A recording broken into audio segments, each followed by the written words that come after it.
Hello friends. तो आज की वीडियो में हम बात करेंगे डायनेमिक मेमोरी एलोकेशन की, जो कि एक बहुत ही इंपॉर्टेंट कंसेप्ट है और पॉइंटर से रिलेटेड है, तो हम इसे यहाँ कवर कर रहे हैं। सबसे पहले आपको ये पता होना चाहिए कि C++ में दो और टाइप के मेमोरी एलोकेशंस होते हैं, जो कि हैं ऑटोमेटिक मेमोरी एलोकेशन और स्टैटिक मेमोरी एलोकेशन।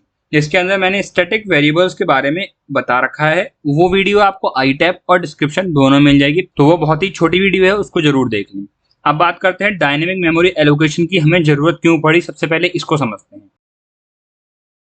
सबसे पहला जो रीजन है वो ये है कि अगर हम कोई स्टैटिक वेरिएबल्स बनाते हैं तो उसके अंदर ये लिमिटेशन होती है कि हमें उसका साइज पहले से पता होना चाहिए। सपोज आपको कोई एरे बनाना है तो आप क्या करते हो, एरे ऑफ साइज 100 ऐसे बोलते हो।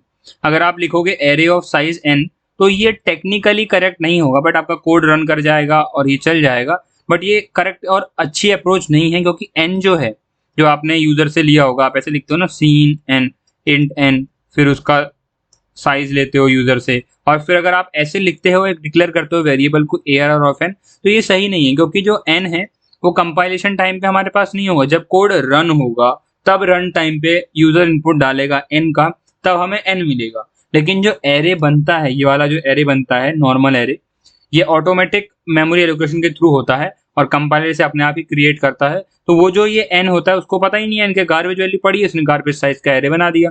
तो जनरली ये बहुत बड़ा एरे बनता है, मतलब n की वैल्यू जो गार्बेज होती है वो बड़ी गार्बेज होती है, कोई एक दो गार्बेज तो होती नहीं है कि गार्बेज में 1 2 पड़ा होगा।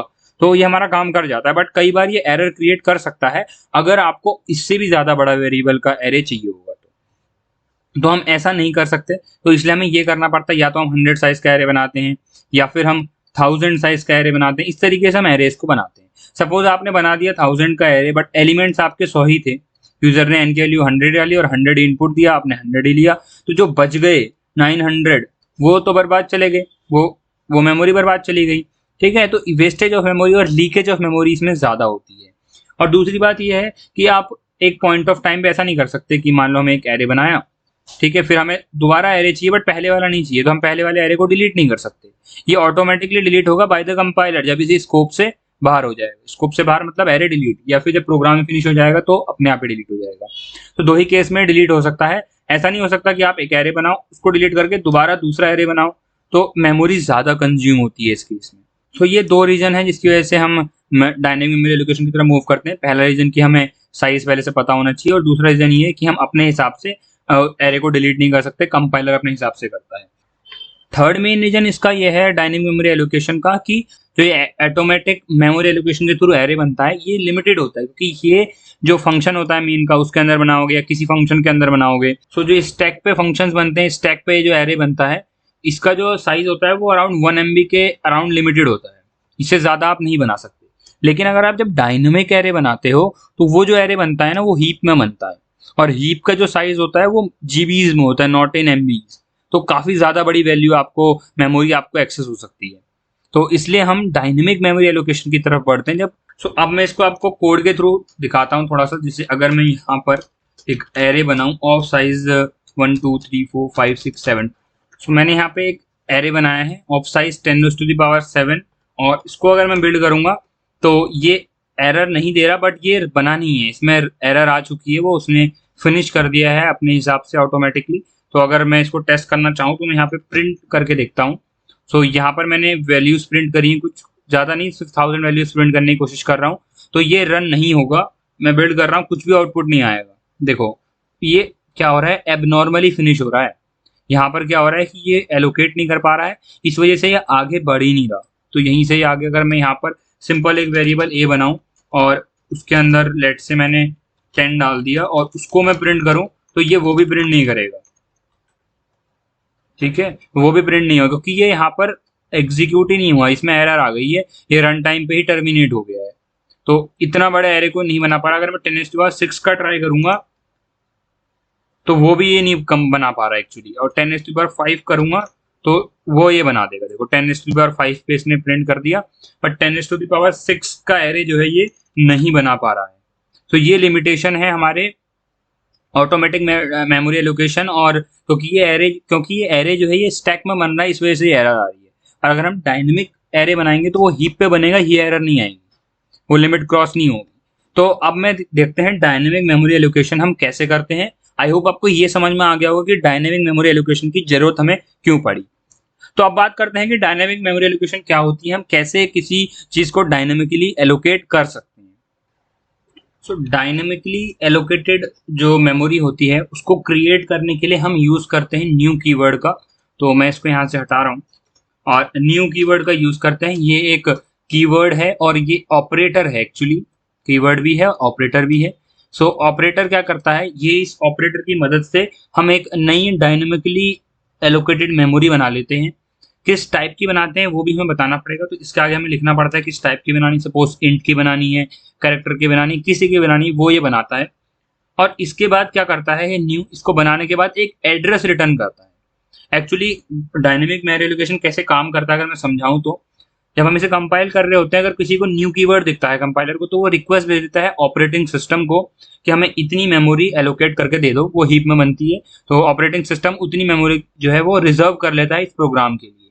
अब वो जो मेमोरी है उसको हम यहाँ पे यूज कर सकते हैं, उसका जो एड्रेस है वो ऑपरेटिंग सिस्टम रिटर्न करता है और वो हमको यहाँ पे मिल जाता है। और जैसे कि बाकी एरेज में होता था, बाकी वेरिएबल्स में होता था कि हमें वो जो मेमोरी है वो ऑटोमेटिकली डिलीट हो जाएगी बाय द कंपाइलर जब वो आउट ऑफ स्कोप हो जाएगा, ऐसा कंसेप्ट यहाँ पर नहीं होता। यहाँ पर हमको खुद डिलीट करनी पड़ती है। आउट ऑफ स्कोप होने के बाद ये एरे जो है वो डिलीट नहीं होता, लेकिन हाँ ऐसा हो सकता है कि जो पॉइंटर जिसके अंदर आपने इसका एड्रेस स्टोर किया है वो डिलीट हो जाए। तो क्या होगा मैं भी बताता हूँ, इसको थोड़ा सा डिस्कस करेंगे जब एरेज का हम डायनेमिक मेमोरी एलोकेशन देखेंगे। अभी हम नॉर्मल वेरिएबल्स का देखते हैं पहले। तो ये एड्रेस रिटर्न किया होगा इसने एक इंटीजर बकेट का जो कि बनाई होगी डायनेमिकली, तो उसको हम स्टोर करते हैं एक पॉइंटर में। तो पॉइंटर भी इंटीजर का होना चाहिए क्योंकि इंटीजर का एड्रेस स्टोर कर रहा है। तो इस तरीके से हमने एक डायनेमिकली एलोकेटेड मेमोरी बना दी है। अब इस पॉइंटर के अंदर हमें कुछ वैल्यू रखनी पड़ेगी, इनिशियली तो गार्बेज होगा, तो इसके अंदर मैं वैल्यू रख देता हूँ 10, ठीक है। और अब अगर मैं प्रिंट करता हूँ स्टार पीटीआर तो वो 10 प्रिंट हो जाएगा। और ये जो मेमोरी है ये डायनेमिकली लोकेटेड है। तो इस तरीके से हम डायनेमिकली मेमोरी को एलोकेट करते हैं, और ये आप कैरेक्टर की भी कर सकते हो, किसी की भी कर सकते हो। सो अब हम नेक्स्ट चीज देखते हैं कि एरेज को हम कैसे डायनेमिकली एलोकेट करते हैं और उस कंसेप्ट को भी समझते हैं। सो यहाँ पर हमें क्या करना है, अगर हमें एरे को एलोकेट करना है तो मैं यहाँ पर इंट स्टार ARR पॉइंटर का नाम है इस समय, और यहाँ पर न्यू कीवर्ड का यूज करूंगा। इंटीजर का एरे बनाना है तो एरे के लिए हमें ऐसे स्क्वायर ब्रैकेट्स लगाने पड़ते हैं, इससे क्या होता है एरे बन जाता है। तो एक ARR उसने एरे बनाया, यहाँ पे साइज हमें मेंशन करना पड़ेगा। तो साइज हम यूजर से लेंगे अब की बार, इंट n सीन n, तो हमने n यूजर से लिया और n साइज का एरे बना दिया। तो ये जो एरे है ये रन टाइम पे बनेगा, और रन टाइम पे हम पे n की वैल्यू अवेलेबल होगी, तो ये एरे उतना ही बनेगा जितना हमें चाहिए। जितना हम n बोलेंगे उतना ही ये वेरिएबल बनेगा, ठीक है। तो एरे बन गया। एरे तो बना मेमोरी में, तो ARR के पास सिर्फ उसकी पहली वैल्यू का एड्रेस है, मतलब पहला जो एड्रेस है वो मिल गया उसको। अब क्या होगा देखो, इसके बाद क्या होगा, अब हम यहाँ पर एरे को एक्सेस कर सकते हैं। सारी वैल्यूज जो हमने कर सकते थे वो हम सब कुछ कर सकते हैं पॉइंटर की मदद से। सपोज मेरे को इनपुट लेना है तो हम ऐसे इनपुट भी ले सकते हैं, और पॉइंटर्स के थ्रू इनपुट कैसे लेते हैं मैंने बताया था आपको कि सीन करते हैं और स्टार ARR प्लस आई, ये बात करी थी। अगर आपको ये सिंटेक्स अच्छा नहीं लगता कोई बात नहीं, आप ये वाला सिंटेक्स भी इसमें यूज कर सकते हो, ARR ऑफ आई, ये दोनों सिंटेक्स सेम ही होते हैं, ऐसा भी आप कर सकते हो। और प्रिंट करने के लिए आप फिर वही सिंपल फॉर लूप लगा के उसको प्रिंट भी कर सकते हो। यहाँ पे प्रिंट भी कर देते हैं। प्रिंट करने के लिए भी आप चाहे पॉइंटर का यूज कर लो चाहे ऐसे भी कर सकते हो, ठीक है। तो इनपुट लिया और उसको प्रिंट कर दिया। इसको अभी के लिए मैं कमेंटेड कर रहा हूँ, और यहाँ पर फाइल कनेक्ट करते हैं। यहाँ पर मैं 5 एलिमेंट देता हूँ 1 2 3 एंड 4 5, ठीक है। और इसको बिल्ड करता हूँ। सो अभी ये इनपुट का वेट कर रहा है, मैंने इनपुट इसे प्रोवाइड नहीं करा, तो फिर कैंसिल करता हूँ पहले इसका बिल्ड, और यहाँ पर फाइल कनेक्ट करता हूँ।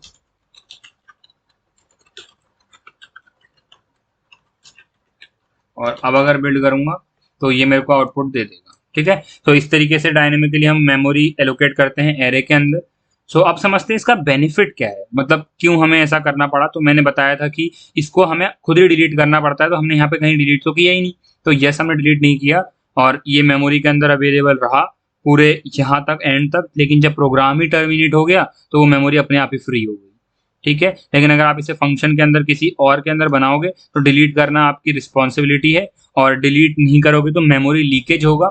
जैसा कि अगर मैं समझाऊं तो यहाँ पे एक फंक्शन बनाते हैं void टेस्ट, और इसके अंदर मैं क्या करने वाला हूँ, यही एक एरे बना रहा हूँ, और अभी मैं साइज उसका 100 देता हूँ, 100 साइज का एरे बना रहा हूँ, और इसके अंदर मैं कुछ भी नहीं कर रहा, सिर्फ एरे बना के छोड़ देता हूँ और यहाँ पे फंक्शन को कॉल करता हूँ। इसके बाद आप समझते हैं होगा क्या। ऐसा बिल्ड करने से मैं कोई फर्क तो पड़ा नहीं, नीचे का आउटपुट आया है, उसमें कुछ प्रिंट ही नहीं किया तो आउटपुट नहीं आया।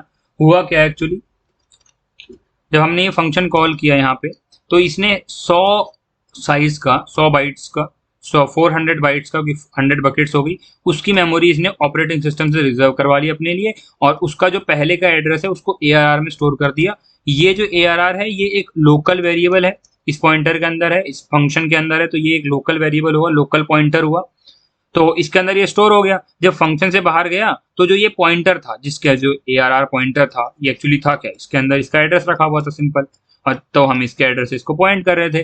तो जब ये यहाँ से बाहर आए, इस लाइन पे आए हम, तो ये एरे डिस्ट्रॉय हो गया, क्योंकि वो एक नॉर्मल वेरिएबल था, वो हमारा कोई डायनेमिकली एलोकेटेड वेरिएबल तो था नहीं, नॉर्मल पॉइंटर था, तो वो डिलीट हो गया, और क्योंकि फंक्शन का स्कोप खत्म तो वो भी खत्म। तो जब ये खत्म हो, लेकिन ये मेमोरी ऐसी ऐसी पड़ी रह गई।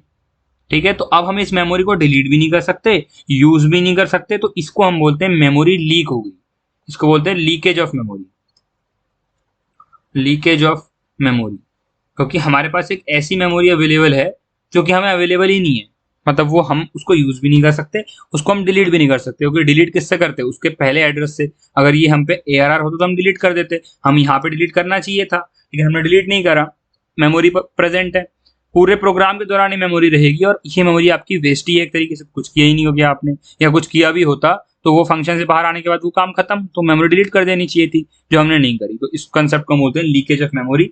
इसको अवॉइड करने के लिए हमें इसको डिलीट करना चाहिए। तो अब देखते हैं डिलीट कैसे करते हैं। तो डिलीट करना बहुत सिंपल है, डिलीट कीवर्ड का यूज करते हैं, ये भी एक ऑपरेटर है डिलीट।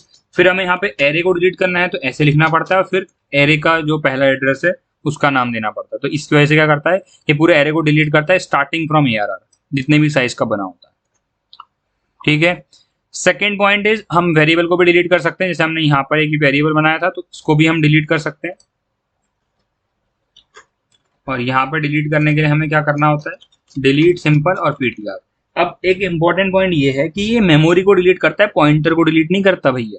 हाँ, तो जैसे इसके अंदर इस केस में क्या हुआ होगा, इस केस के अंदर एक पॉइंटर, एक बकेट बनी होगी न्यू इंट से, उसका जो एड्रेस होगा लेट अस सपोज 0x10 है, उसको हमने क्या करा, PTR में स्टोर कर दिया। लेकिन PTR तो एक नॉर्मल वेरिएबल है जो हमने नॉर्मली डिक्लेयर किया फंक्शन के अंदर, इसके अंदर हमने 0x10 पॉइंट कर दिया, डाल दिया जो इसको पॉइंट कर रहा है।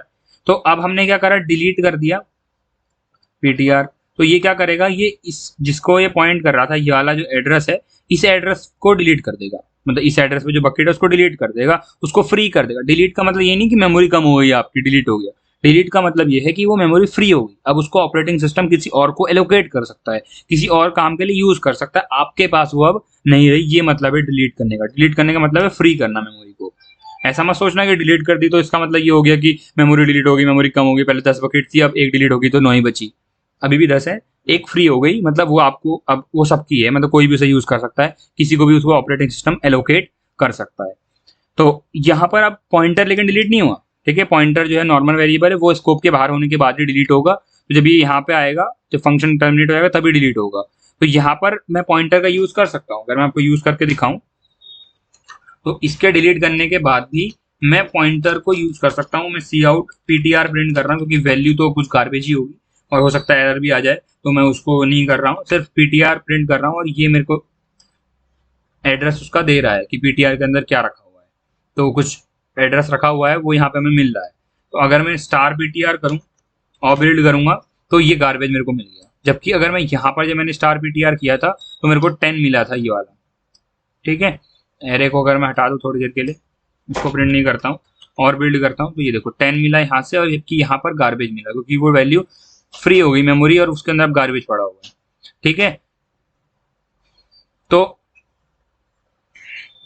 तो आपको ये बात का ध्यान रखना है, जैसे ही आप किसी वेरिएबल को या किसी को डिलीट करो तो उसके तुरंत बाद आपको क्या करना है, उस पीटीआर को आपको नल कर देना, नल पॉइंटर से आपको उसको इनिशियलाइज कर देना है, ताकि वो अब नल पॉइंटर हो, उसकी कोई ऐसे एक्सेस उसको ना कर पाए।